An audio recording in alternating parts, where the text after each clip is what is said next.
My name is Sophia, and I just turned 32 yesterday. Standing on these 7 acres of woodland that my grandparents left me, I feel a connection I never expected. This quiet piece of earth tucked away from the city was never part of my life plan. But plans change, especially when your sister gets a $620,000 house as a gift while you get nothing but disappointment and criticism. What happened next changed everything. I grew up in what most would call a successful upper-middle-class family in Connecticut. My father, Richard, built his reputation as one of the most sought-after corporate lawyers in the state. His office was filled with awards and recognitions that seemed to multiply every year. My mother, Patricia, was a tenured economics professor at a prestigious university, published and respected in her field. From the outside looking in, we were the picture-perfect American family, living in a beautiful colonial-style home with well-maintained gardens and a 3-car garage. Then there was my sister Olivia, 3 years younger than me but seemingly years ahead in our parents' eyes. From her first day of kindergarten, Olivia was the golden child. She brought home perfect report cards, won science competitions, and played violin with the precision of someone twice her age. Our parents beamed at her accomplishments, throwing elaborate parties for each of her achievements and plastering her certificates and trophies across our living room walls. I, on the other hand, was what my father not so affectionately referred to as the family wild card. My grades were average at best, mostly B's with the occasional A in subjects that captured my interest. I struggled with standardized tests, my mind wandering to the compositions I wanted to photograph rather than the equations on the page. Art was my sanctuary. Behind the lens of a camera, I found the clarity that eluded me in textbooks and lecture halls. Our home operated on a currency of achievement. Love and approval were commodities earned through success and ambition, not given freely. The dinner table was a nightly stage for Olivia to showcase her latest achievements while I pushed food around my plate, waiting for the inevitable question about my latest test score or college application status. When Olivia won first place at the state debate championship in 10th grade, our parents took the entire family to Disney World for a week. When I had my first photography exhibit at the local community center junior year, my mother attended for 30 minutes before leaving for a faculty meeting. My father didn't show up at all. The pattern continued throughout high school. Every soccer match Olivia played featured both parents on the sidelines cheering enthusiastically. When I stayed late after school to work in the darkroom, I walked home alone, my wet prints carefully protected in my backpack. It wasn't that they were cruel parents. They simply invested their time and attention where they saw the greatest return on investment. The defining moment in our family dynamic came during my senior year of high school. I had been accepted to several colleges, including a prestigious art school in New York and the law program at my father's alma mater. The choice seemed obvious to everyone but me. The argument that erupted when I announced my decision to pursue photography instead of law still echoes in my memory. We were sitting at the dining table, the fancy one reserved for special occasions and serious discussions. The chandelier cast harsh shadows across my father's face as he slammed his hand on the polished wood. "No daughter of mine is going to waste her life taking pictures," he said, his voice cold and final. "That is not a real career, Sophia. That is a hobby. You need to think about your future." My mother, always the mediator, tried to soften the blow. "Darling, we just want what's best for you. Photography is so competitive. So few people actually succeed." "I am not going to law school," I said, my voice shaking but determined.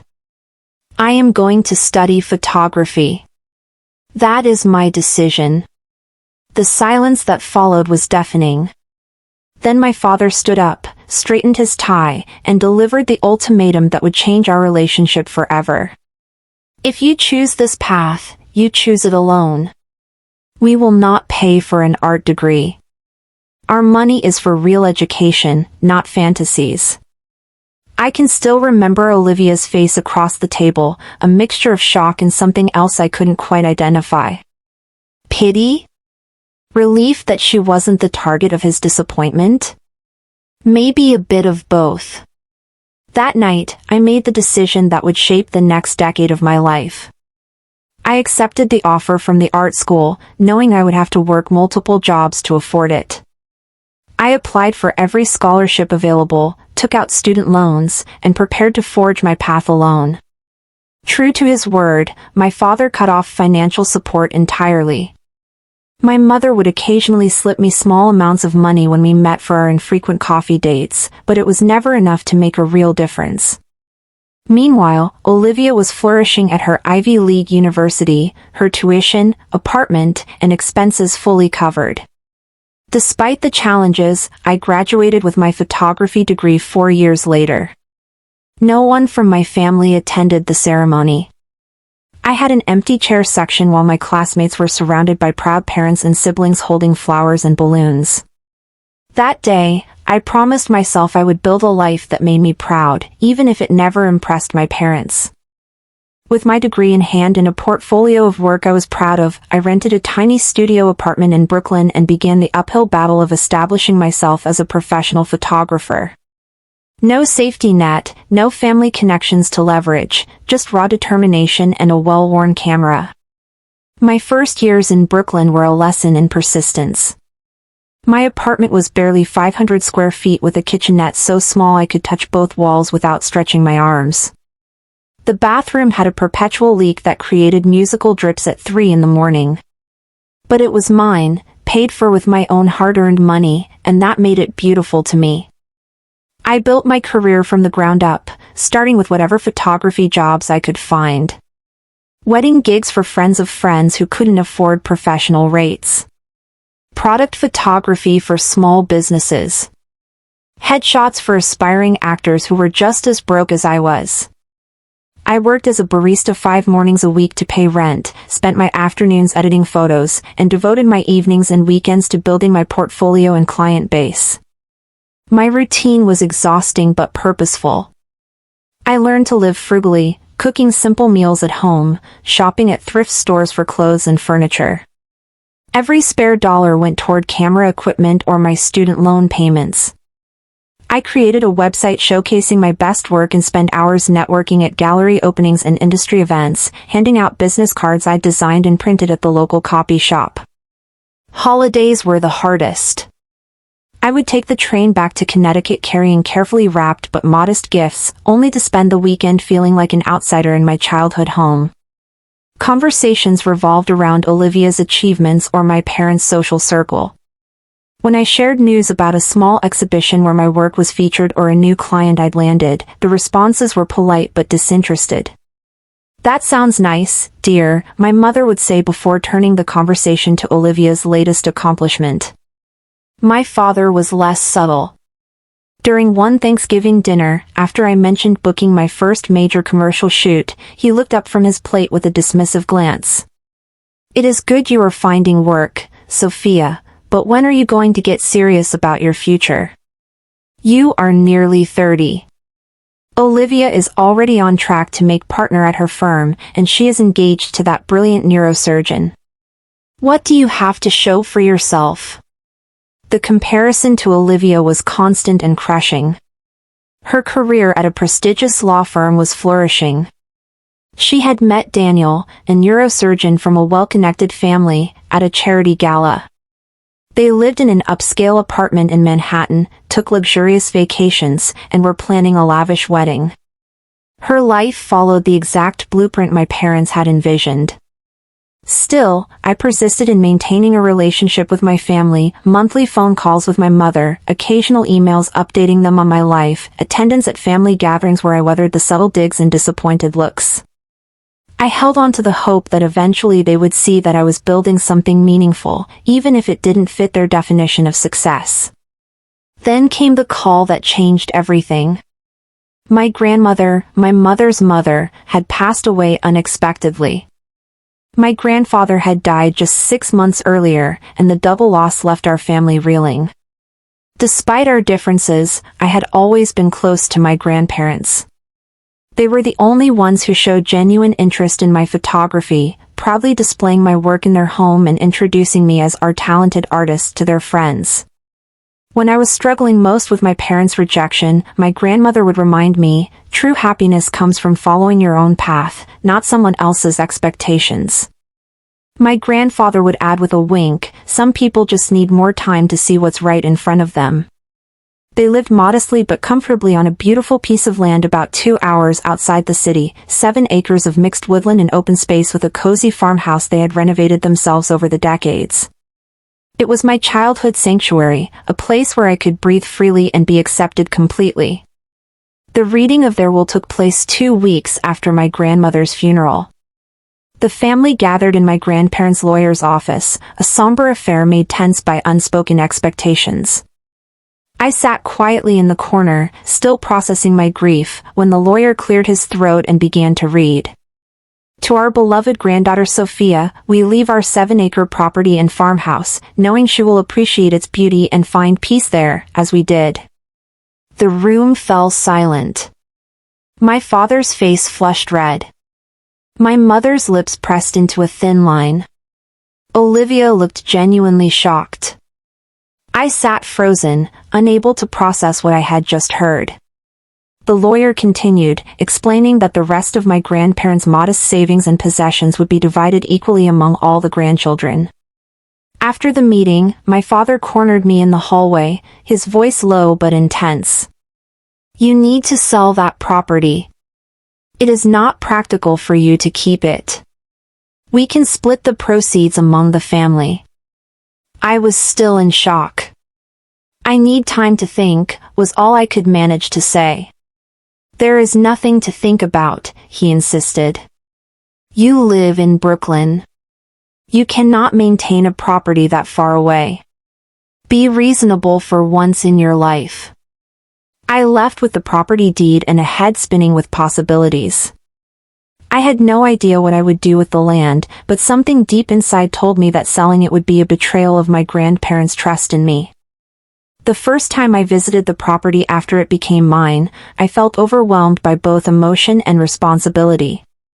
Standing in the dirt driveway, keys in hand, I surveyed what was now my land. The farmhouse needed work after sitting empty for months. The white paint was peeling from the clapboards, and the wraparound porch had begun to sag in one corner. The once immaculate garden was overgrown, wildflowers and weeds competing for space in the beds my grandmother had tended so lovingly. Yet despite its neglected state, the property held an undeniable magic. Tall oaks and maples surrounded the clearing where the house stood, their leaves rustling in the gentle breeze. A small stream cut through the western edge of the property, its gentle burbling a soothing soundtrack. Birds called from the trees, and occasionally a deer would appear at the forest edge, regarding me with curious eyes before disappearing back into the shadows.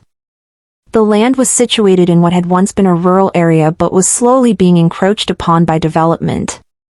Still, it maintained its sense of isolation and peace, protected by the buffer of trees and the winding country road that led to the main highway.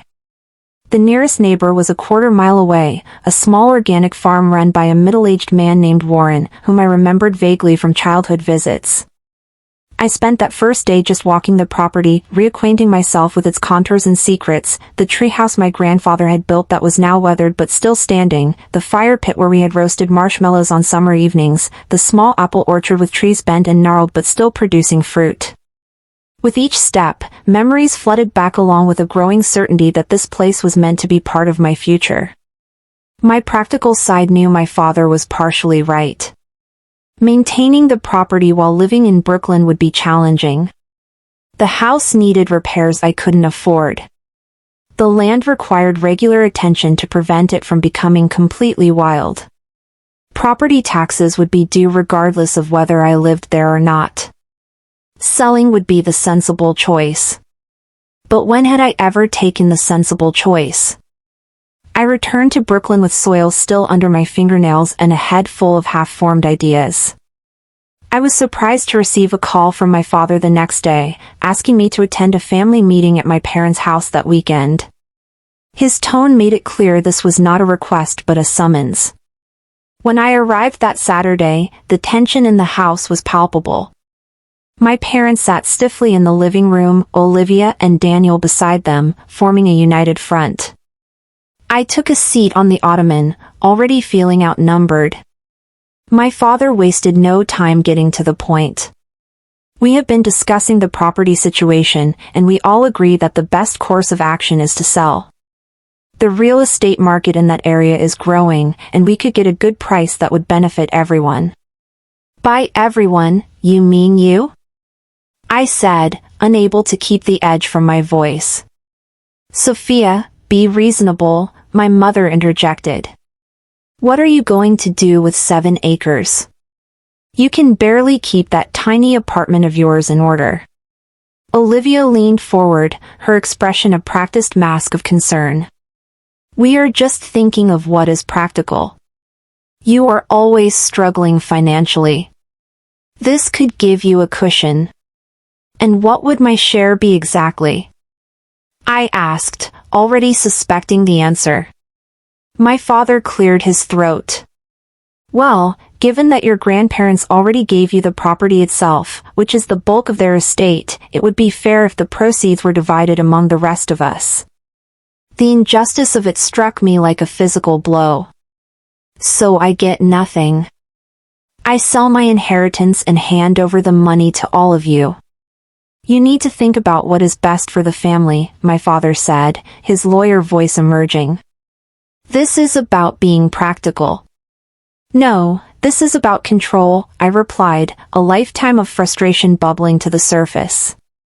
This is about you being unable to accept that I might have something valuable that you do not control. The argument escalated quickly. Words were said that could not be taken back. And then, in a moment I will never forget, my father stood up and pointed his finger at me, his face contorted with anger. You have been nothing but a disappointment since the day you chose that worthless career, he shouted. A complete and utter failure. We gave you every opportunity, and you threw it all away for what? Pictures?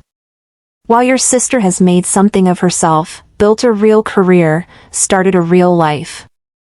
The room fell silent. Even Olivia looked shocked at the outburst. A real life? I repeated quietly. You mean the life you orchestrated for her? The one you bankrolled completely? Daniel shifted uncomfortably on the sofa. Olivia wouldn't meet my eyes. What does that mean? My mother asked, her voice suddenly cautious. It means I know about the house, I said, looking directly at Olivia. The $620,000 house you got as a wedding present while I was working 3 jobs to make rent. The secret that had been kept from me tumbled out in the ensuing silence. My parents had purchased a luxury townhouse for Olivia and Daniel as a wedding gift, complete with custom renovations and designer furnishings. $620,000 of support while I had been cut off completely for pursuing my passion. That was different, my father insisted. Olivia chose a sensible path. She earned our support.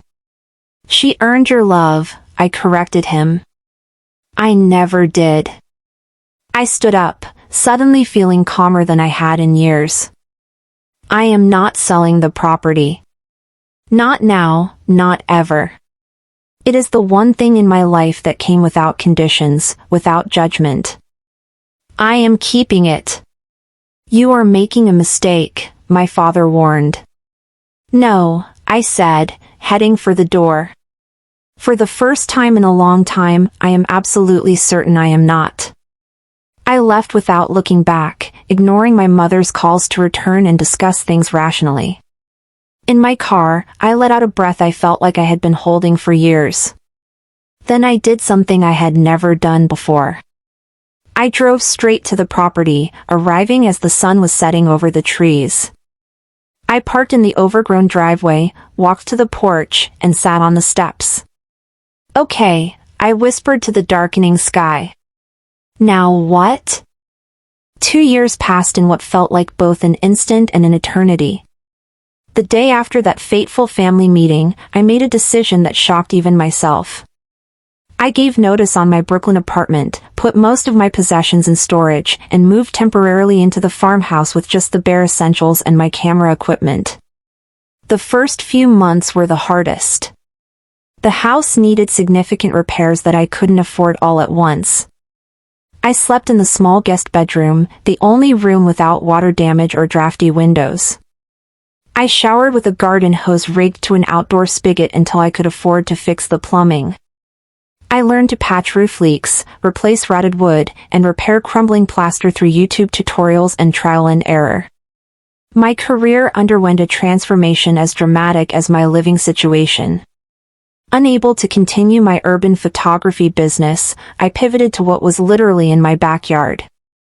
I began documenting my journey of restoring the old farmhouse and reconnecting with the land. I captured the changing seasons, the wildlife that visited my property, the process of clearing overgrown paths and uncovering forgotten garden beds. At first, I posted these images on social media simply to stay connected to the world beyond my 7 acres.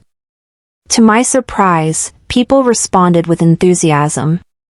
My followers grew steadily as I shared not just beautiful nature photography but the raw, unfiltered reality of my new life, the collapsed ceiling I discovered after a heavy rain, the family of raccoons I evicted from the attic, the first successful loaf of bread I baked in the ancient wood stove.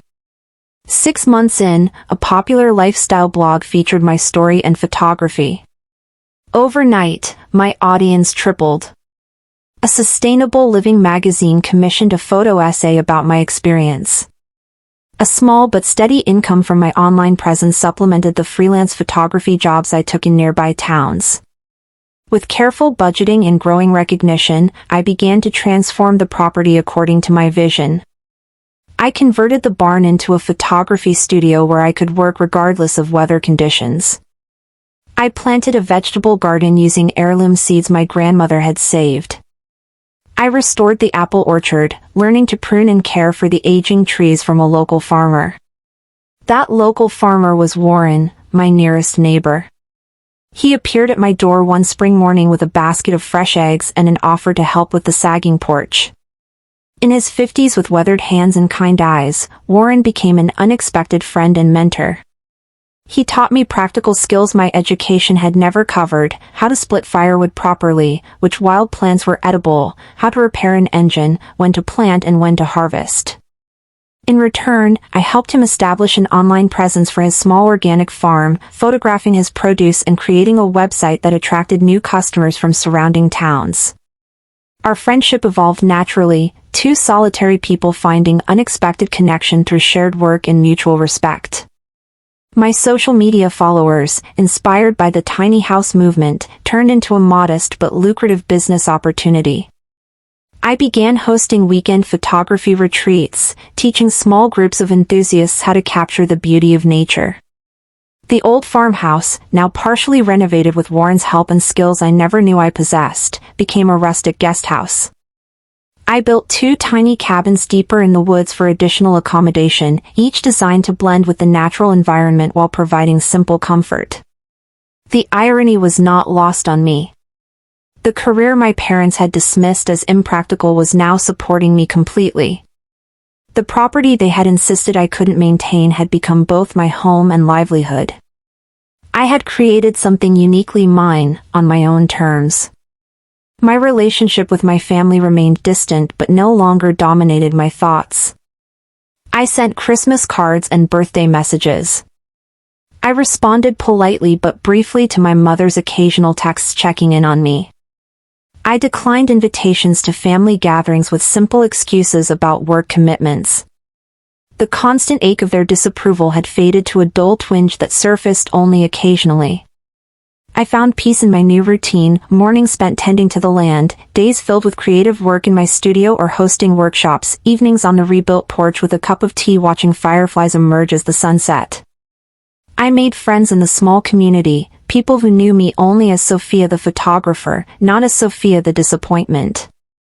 One crisp fall afternoon, as I was photographing the vibrant foliage along my stream, I heard the crunch of tires on the gravel driveway. Visitors weren't unusual by this point. I often had workshop participants or clients coming to the studio. But when I rounded the corner of the house, I stopped short at the sight of a sleek black SUV I didn't recognize. Even more surprising was the person standing beside it, staring open-mouthed at my renovated farmhouse with its fresh paint and flourishing garden beds. Olivia. She looked both the same and completely different. The designer clothes and perfect hair were familiar, but there was something new in her expression, something I couldn't quite identify. When she spotted me approaching, camera in hand, her eyes widened. "Sophia, is that really you?" I nodded, suddenly aware of my work boots, faded jeans, and flannel shirt. "What are you doing here, Olivia?" She gestured vaguely at the property. "I was driving to a client meeting and took the back road. I almost didn't recognize the place." She paused, seeming genuinely flustered. "You live here now? You actually fixed it up?" "I do." "And I did," I replied simply. She shook her head in apparent disbelief. "I had no idea." "No one did. Dad said you were probably just sitting on the property until you got desperate enough to sell." The mention of our father brought back a flood of memories. "Why are you really here, Olivia?" She looked away, then back at me with an expression I hadn't seen from her before. Vulnerability. "Did you know this whole area is being developed? There are luxury homes going up less than a mile from here. The resort company bought out 3 farms already." I nodded slowly. I had heard rumors. Warren had mentioned something about development pressure. "Sophia, your land could be worth $2.5 million now. Maybe more." She wasn't asking a question. She was stating a fact. "Is that why you stopped by? To tell me about property values?" Her composure cracked slightly. "We talked about it, okay? The whole family. Dad thought if I saw you, talked to you, he said you might listen to me about selling." The revelation stung less than it would have 2 years ago. "I see. And what commission would you get for convincing me?" Olivia flinched as if I had slapped her. Then, to my shock, her eyes filled with tears. "You know what? You are right. I came here with an agenda. But standing here now, seeing what you have built." She gestured at the property again. "I can see why you would never sell this." The admission surprised me enough that I really looked at her for the first time. The designer outfit couldn't hide the dark circles under her eyes. The perfect manicure didn't disguise the tension in her hands. "Are you okay?" I asked, the question emerging before I could stop it. She laughed, a brittle sound with no humor. "Am I okay? Let's see.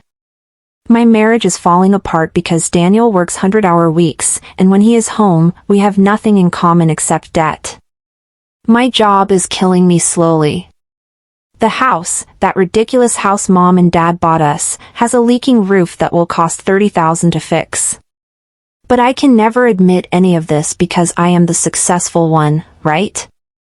The one who did everything right." I didn't know what to say. This wasn't the confident, perfect Olivia I had grown up envying and resenting in equal measure. "I should go," she said abruptly, wiping at her eyes. "I have a meeting." She got back into her SUV, but before closing the door, she looked at me with an expression I couldn't quite read. "You know what the worst part is? You look happy, Sophia. Actually happy." Then she was on her phone, and I could hear her voice rising as she pulled away. "Dad, you will not believe what Sophia has done with that property. We need to." The rest of her words were lost as the SUV disappeared down the driveway, leaving me standing alone in the yard, camera still in hand, wondering what storm was brewing on the horizon. That unexpected visit from Olivia left me unsettled for days. I found myself glancing toward the driveway whenever I heard a car on the road, half expecting to see my entire family arriving to confront me. A week passed with no further contact. Then, too, I began to relax, focusing again on my work and the approaching winter. I had just finished winterizing the beehives Warren had helped me establish when I heard another vehicle approaching. This time, I recognized the sound of Olivia's SUV before I saw it. What I hadn't expected was to see her parking beside a rental car that had arrived moments earlier. Olivia emerged from her vehicle looking even more polished than during her last visit, as if she had armored herself in designer clothing. From the rental car stepped Daniel, her husband, looking uncomfortable in casual clothes that still managed to scream expensive. They stood awkwardly in my driveway, clearly waiting for something, or someone. I didn't have to wonder for long. Another car appeared, my parents' luxury sedan that I recognized instantly. My stomach tightened as they parked and stepped out, my father's face set in the determined expression he wore to court, my mother looking anxious beside him. "What is this? A family reunion?" I called out, trying to keep my voice light despite the anxiety churning inside me. "We need to talk, Sophia," my father said, skipping any greeting about the property situation. Before I could respond, Warren's pickup truck rumbled up the drive, coming to a stop behind the lineup of expensive vehicles. He nodded to me as he climbed out, a silent message of support that warmed me despite the circumstances. "I invited Warren to join us," I said, gesturing to my neighbor, "since any discussion about this land affects him too." My father frowned but said nothing as Warren approached, wiping his hands on his jeans. "Shall we go inside?" I suggested, leading the unexpected gathering toward my home. The looks on my family's faces as they entered the renovated farmhouse were almost worth the tension of the moment. The sagging floors had been leveled and refinished to a warm golden glow.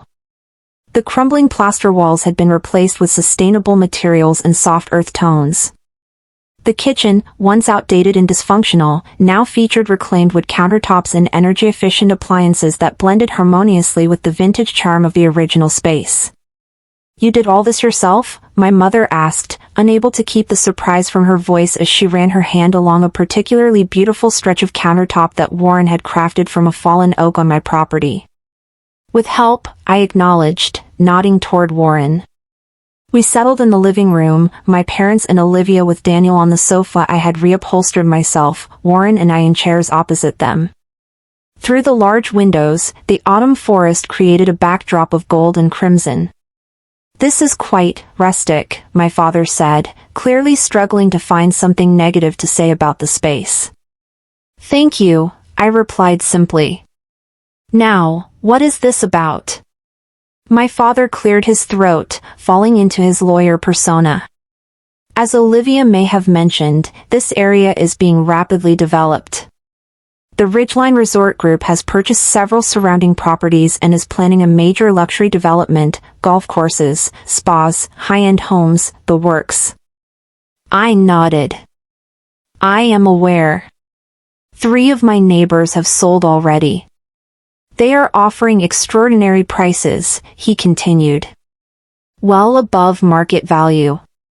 Your 7 acres are particularly valuable because of the stream and the elevation. They are very interested." "And how do you know that?" I asked, though I already suspected the answer. Daniel spoke for the first time. "I have a patient who sits on their board.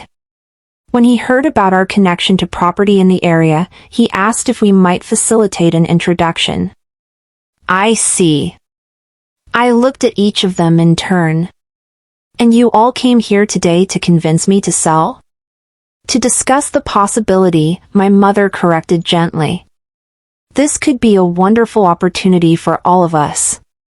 "All of us," I repeated. "So you are still expecting a share of my inheritance?" My father shifted uncomfortably. "Sophia, be reasonable. This land has appreciated enormously in value through no effort of your own. It would be fair to distribute the windfall among the family." No effort? I gestured around at the renovated space. I have put 2 years of sweat and every penny I had into this place. I built a business here. I built a life here. Taking pictures is not a real business, my father dismissed. Actually, Warren interjected, his quiet voice commanding attention. Sophia runs one of the most successful businesses in the county now. The photography retreats bring visitors from all over the country. They support the local economy, staying in town, eating at our restaurants, shopping in our stores. My father looked at Warren as if seeing him for the first time. And you are? Warren Milligan. Sophia's neighbor and friend. He said the last word with emphasis. Olivia, who had been uncharacteristically quiet, suddenly spoke up. Sophia, no one is trying to take anything from you, but this could solve problems for everyone. You could buy a better property somewhere else, somewhere more convenient. We could all benefit. What problems would it solve for you, Olivia? I asked directly. She glanced at Daniel, then back at me. That is not relevant. I think it is. You said your marriage was struggling. You mentioned debt. Is this about money? Daniel's face flushed. That is private. Not if you are here asking me to sell my home to solve your problems, I countered. My mother looked shocked. Olivia, what is Sophia talking about? The facade Olivia had maintained for so long finally cracked completely. The house is underwater, Mom. The mortgage, the renovations, the lifestyle we thought we were supposed to have. Daniel's medical school debt, my student loans. We are drowning. But your careers, your salaries. My father sputtered. Go to keeping up appearances, Daniel said quietly. The cars, the clothes, the vacations. The social obligations you insist we attend. The country club membership you gifted us that comes with monthly fees we can barely afford. The revelation hung in the air like smoke. My seemingly perfect sister and her successful husband were living a life they couldn't sustain, trapped in a prison of expectations and appearances. I had no idea, my mother whispered. Of course you did not, Olivia said bitterly. We never talk about real things in this family, just achievements and appearances. I looked at my sister with new eyes, seeing not the golden child who had everything handed to her, but someone as trapped by our parents' expectations as I had been. The difference was that I had escaped. She was still living in that cage. I am not selling the land, I said finally, gently. Not to solve financial problems, not to make developers richer, not for any reason. This is my home. You are being selfish, my father accused, but his voice lacked its usual conviction. No, I replied. For the first time in my life, I am being true to myself. And I think that scares you more than anything. Warren cleared his throat. If I might make a suggestion, Sophia's property is not just valuable for development. It is valuable as it is. The photography business is thriving. The organic garden supplies local restaurants. The tiny cabins bring tourism to our community without disrupting its character. What is your point? My father asked impatiently. My point is that Sophia has created something worth preserving. Something that benefits more than just one family or one corporation. Something sustainable. I felt a rush of gratitude toward Warren, who had articulated something I had felt but couldn't express. He is right. What I have built here matters, not just to me, but to this community. Olivia looked at me with an expression I had never seen from her before. Something like respect. I think I understand now. When I drove by and saw what you had created, I was jealous, Sophia. You look so content, so sure of yourself. I have never felt that way. Not once. Her admission stunned me into silence. My perfect golden sister, jealous of me. So that is it. You simply refuse to consider the needs of your family, my father pressed, but I could hear the defeat in his voice. I have considered them, I assured him. But I have also considered my own needs, the needs of this land, and the needs of this community. The answer is still no. As the tense conversation continued, Warren excused himself to check on something outside.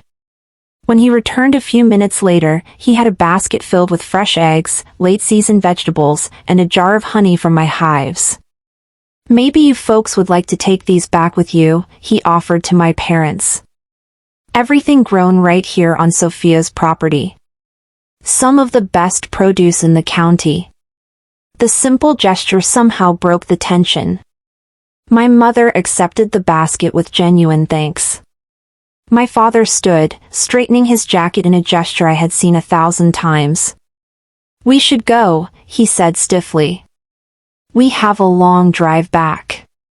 As they gathered to leave, Olivia hung back, letting Daniel walk ahead with our parents. When we were alone in the kitchen, she turned to me. I never understood why you walked away from everything they offered you, she said quietly. Now I think maybe you were the smart one all along. It was never about smart, I replied. It was about authentic, about finding my own definition of success. She nodded slowly. I need to find mine. I think you can. You know, I told her, it is never too late to change direction. Even with all their expectations, all the investment they have made in you becoming who they wanted you to be. Especially then, I said.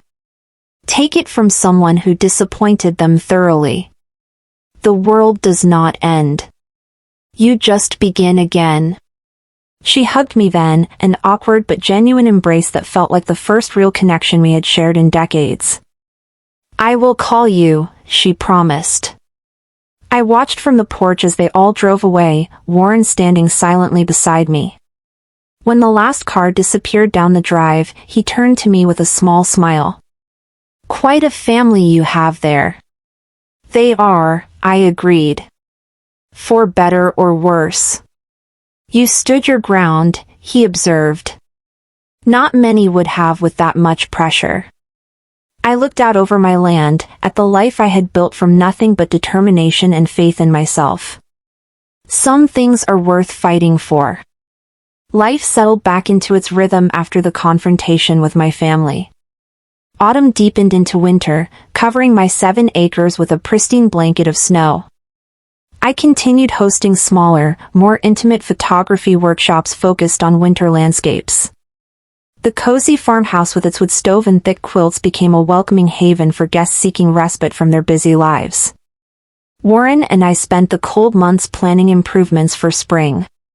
We sketched designs for an expanded organic garden, discussed adding more beehives, and drafted blueprints for 2 additional tiny cabins to accommodate growing interest in my photography retreats.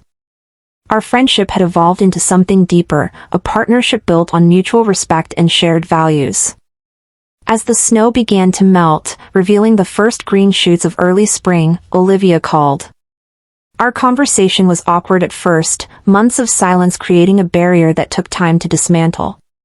But gradually, as we spoke about neutral topics, the tension eased. I left the firm, she said finally, the words tumbling out in a rush. You did what? I sat down on my porch steps, stunned by her announcement.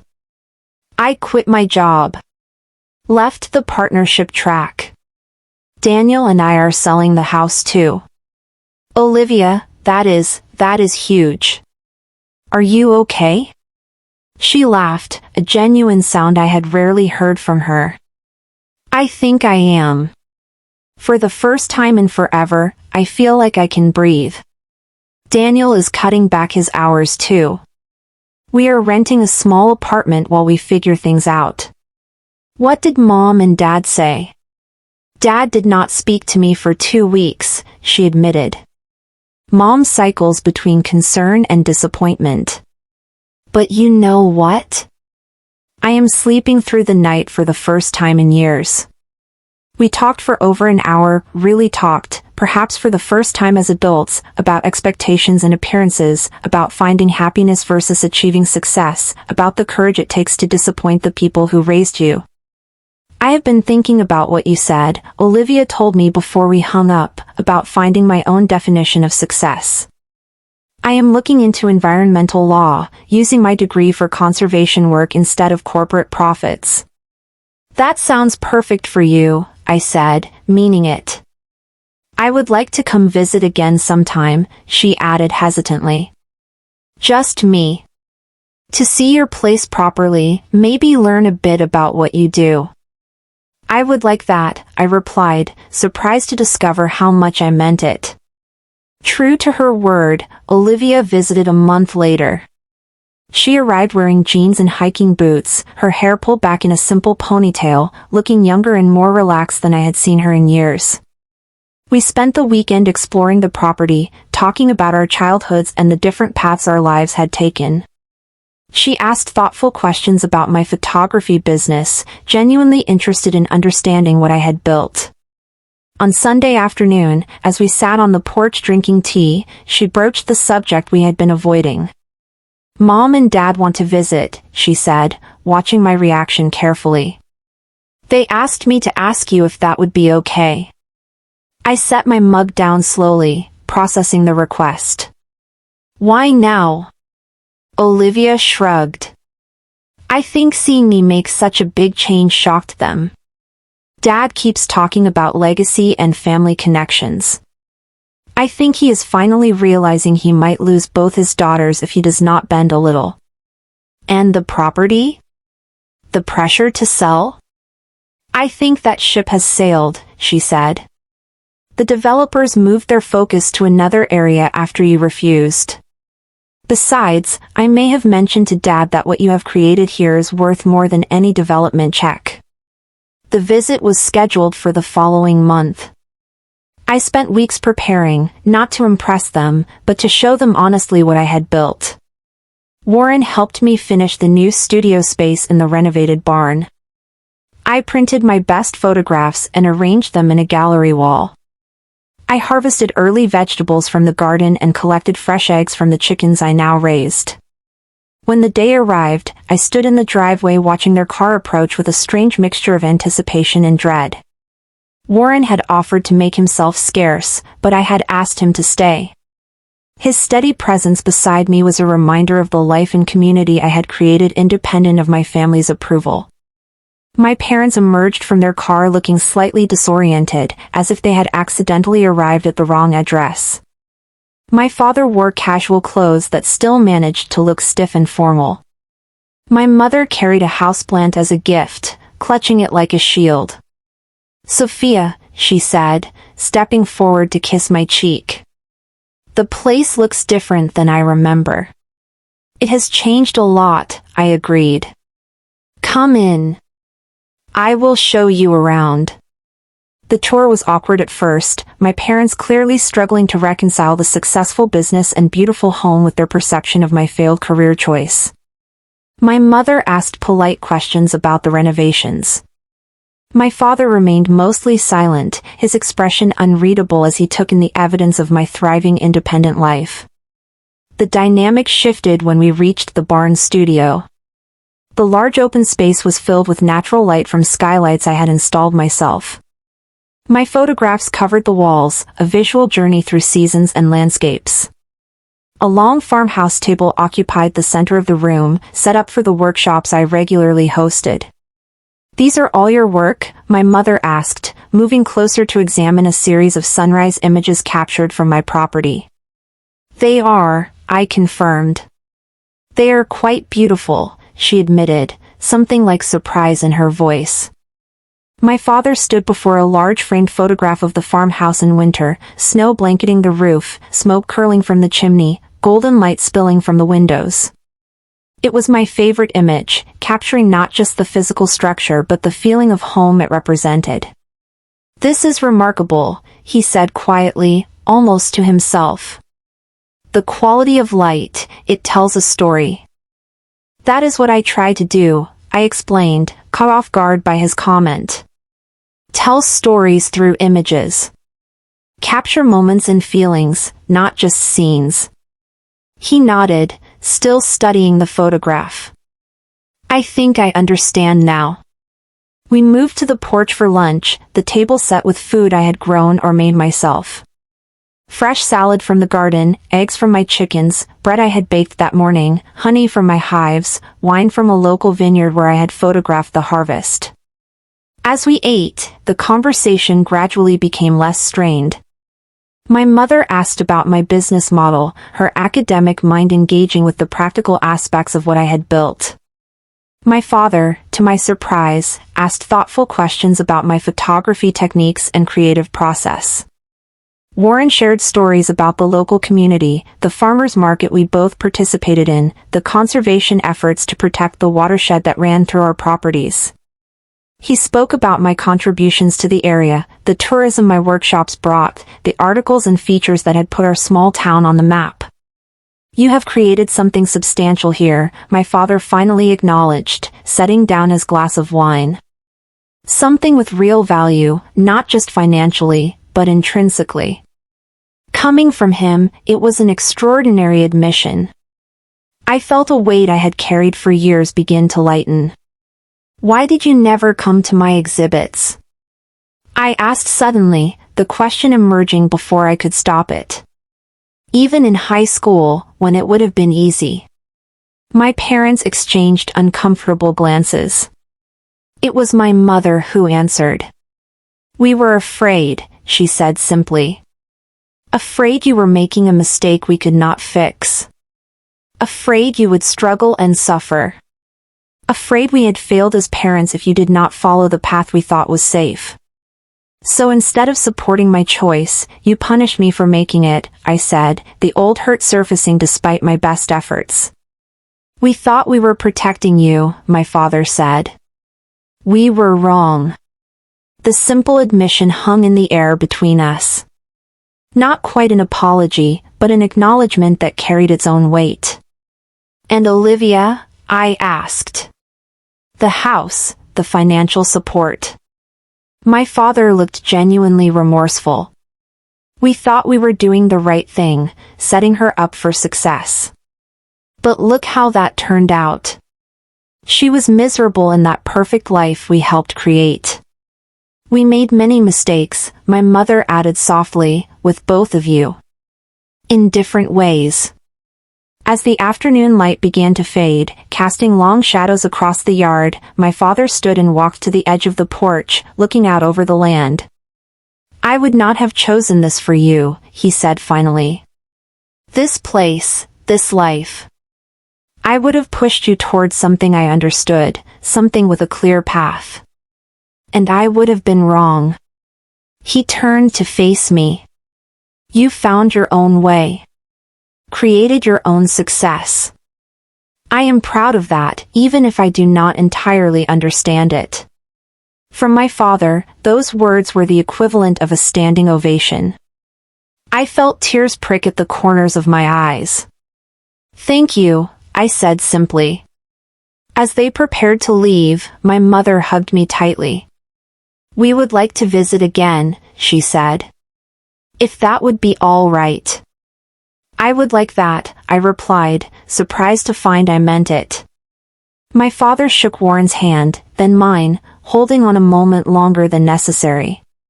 You have a beautiful home, he said. Thank you for sharing it with us. We stood in the driveway, Warren and I, watching their car disappear down the road as the setting sun painted the sky in shades of pink and gold. You okay? Warren asked quietly. I nodded, feeling a complex mixture of emotions I couldn't quite name. I think so. It is not fixed, not completely. But it is a start. He took my hand, his palm warm against mine. Beginnings are good, he said. I am partial to them myself. As we walked back toward the house, I looked at the life I had built from nothing but determination and a piece of inherited land, a home, a business, a purpose, and now perhaps the beginnings of a healed family and a new kind of love. Not the life anyone had planned for me, but the one I had created for myself. Epilogue, 1 year later. I stood on the newly built observation deck overlooking my property, now transformed in ways I never could have imagined. The original farmhouse stood at the center, restored to its former charm with modern sustainable improvements. The studio barn had been expanded to accommodate larger photography workshops and community events. 4 tiny cabins were nestled among the trees, each with its own unique character, providing accommodation for guests seeking respite from city life. The most significant addition was the small eco-retreat center we had constructed near the stream, a beautiful light-filled space built from reclaimed materials and designed to have minimal environmental impact. Here I hosted extended photography residencies, environmental education programs, and wellness retreats. What had begun as a personal sanctuary had evolved into a thriving community space that honored the land while sharing its beauty with others. The journey to this point had been filled with unexpected turns. After that first tentative visit, my parents had gradually become more involved in my life. My mother, with her academic background, had helped me develop an educational curriculum for school groups visiting the property. My father, to everyone's surprise including his own, had taken up photography as a hobby and occasionally joined my weekend workshops. Olivia had undergone the most dramatic transformation. After leaving her corporate law position, she had found work with an environmental nonprofit, using her legal expertise to protect natural spaces from overdevelopment. She and Daniel had divorced amicably, both recognizing they had built their relationship on external expectations rather than genuine connection. She now lived in a modest house 30 minutes from my property and visited regularly, often bringing her rescue dog who loved running through the open fields. Warren had become not just my partner in business, but in life. Our relationship had evolved naturally from friendship to love, built on shared values and mutual respect. He had moved into the farmhouse the previous spring, bringing his carpentry tools and quiet wisdom. Together, we continued to improve the property, each project reflecting our commitment to sustainable living and community connection. The path to healing with my family had not been straightforward. There were still moments of tension, old patterns that emerged in times of stress. My father occasionally made comments about real careers before catching himself. My mother sometimes lapsed into comparing Olivia and me, an ingrained habit difficult to break. But these instances were becoming rarer, replaced by genuine efforts to understand and accept the adults their daughters had become. The most profound change had been in my relationship with Olivia.